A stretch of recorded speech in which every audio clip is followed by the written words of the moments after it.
Carmichael, Councillor Cowie. I have apologies from Councillor Fagan. We have present Councillor Mars. I have apologies from Councillor McClymont. We have present Councillor McCreary, and I have apologies from Councillor McGeever. We also have present Councillor Shearer, Councillor Thompson and Councillor Toner. There are also a number of officers present today. I'll hand back to yourself, Chair. Thank you. Carol, thank you very much for that.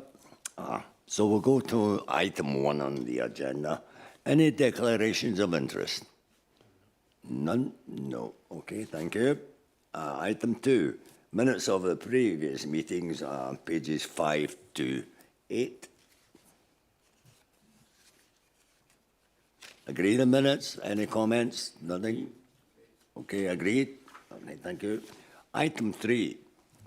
This is civic licensing applications determined under delegated authority, and this is for noting, but I'll pass over to Donald. Donald, please. Thank you, Mr Chair. Item 3 in today's agenda, as Councillor Carmichael said, it is for noting. The purpose of the report and various papers on this matter can be found on pages 9 to 12 of your pack. The purpose of the report is to update members on civic licence applications determined under delegated authority in the period January to March 2025. The committee is asked to approve the following recommendation: that the information in this report be noted. Background to this is that when applications for the grant or renewal of licences under the Civic Government Scotland Act 1982 as amended are received, these must be processed within statutory timescales.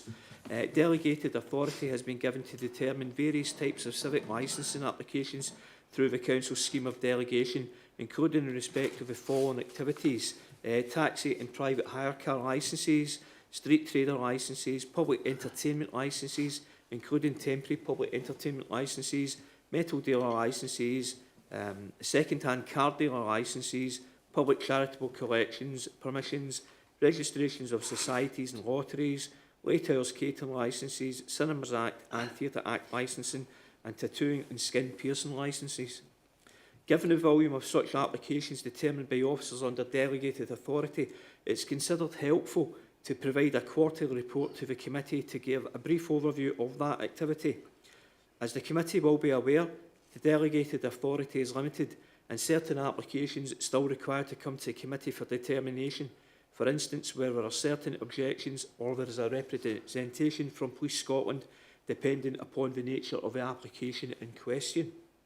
In the period between April 2024 and March 2025, there were 615 new licence applications and 963 licences renewed.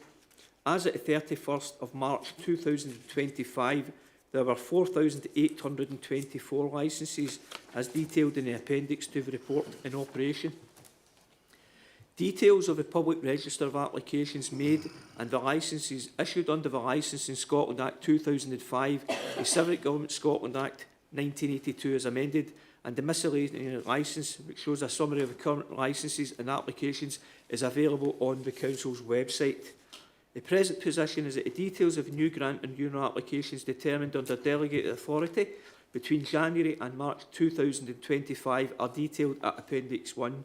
There are no employee implications or financial implications, and it's not considered that the subject of this report has any climate change, sustainability or environmental implications, and there are no other implications from the report. Mr Chair. Thank you very much, Donald. Any comments, questions from members? Councillor Cowie. Thanks, Chair. I just wanted to ask a few questions about Appendix 1 and page 11. The Cambuslang and Rutherglen figures, they seem to be a lot higher than any other area in South Lanarkshire.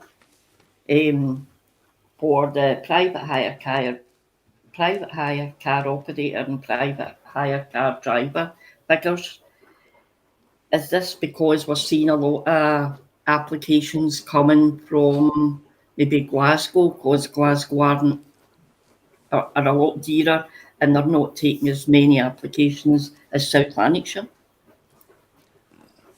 I think that's a fair assumption. We don't keep data, like on the reasons why people apply to a particular zone. But given that Rutherglen and Cambuslang adjoin, the Glasgow City licensing area, I think that is a fair assumption. But as I say, I couldn't speak to it directly.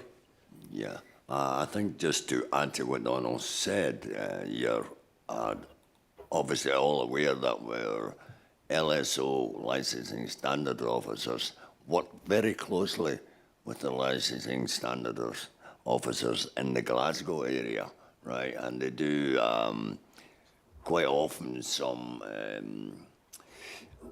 joint initiatives, and it's difficult. But having said that, we've had some success in the past, and that's as much as we can do, more or less. But we'll keep doing it. Okay. Anyone else? Any comments? Thanks, Chair. Okay, Margaret. Thank you. No one else. Can we note the report then, please? Note the report. Thank you. Okay. Item 4, urgent business, of which I have none. Item 5, I would now ask for the exclusion of the press and public.